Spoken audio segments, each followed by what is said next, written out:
Өмүрдү бердиң мага максат менен, берилип ишенимиң актап келем, берилген буйругуңду аткарам деп.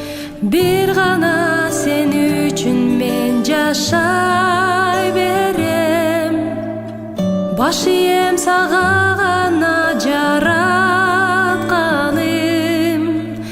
барлашып баштаймын ар бир таң атканын.